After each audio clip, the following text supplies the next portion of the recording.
যাজ্ঞশ্রেণীর খুলছে শাড়ি, টানছে ধরে দুঃশাসন। দায় ছিল যার গর্জে ওঠার, নিচু মাথায় সে 5 জন। দুর্যোধনের নগ্ন উরু, ইঙ্গিতে তার ধর্ষকাম। হস্তিনাপুর দেখছে বসে, ধ্বস্ত হতে তার সুনাম। অন্ধরাজা সিংহাসনে আর্ত চেঁচায় বৌমা তার, নিজের দলের নির্যাতনে সব রাজাই হন নির্বিকার। কর্ণ বসে হাসছে হাহা, রাজার দলের লোক তো সে, শর্তবিহীন সমর্থনে তাবৎ আরাম সুখ বসে।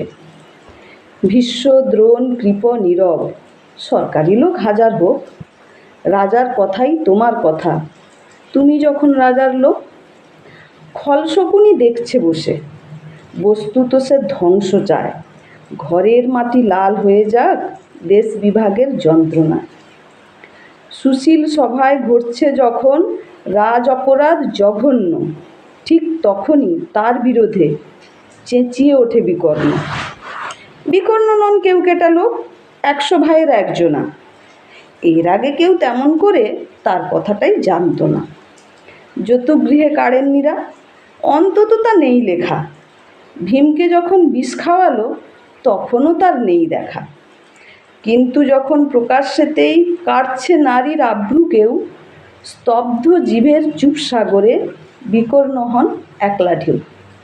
চেঁচিয়ে ওঠেন রাজার কুমার যুবরাজের বিরুদ্ধেই, মহাবলী পাণ্ডবেরও গলায় তখন সে সুর নেই।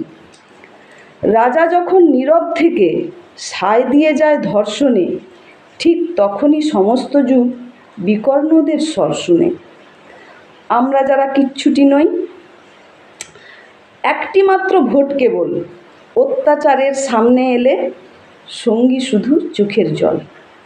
পোষ্যভাবে যাবনা চেবাই, অন্ধ এবং নিকর্ণ, প্রার্থনা থাক আমরা যেন একবার হই বিকর্ণ।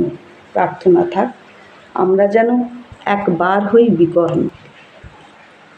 এ বিশ্বকে শিশুর বাসযোগ্য সত্যিই কি করে তুলতে পারবো আমরা?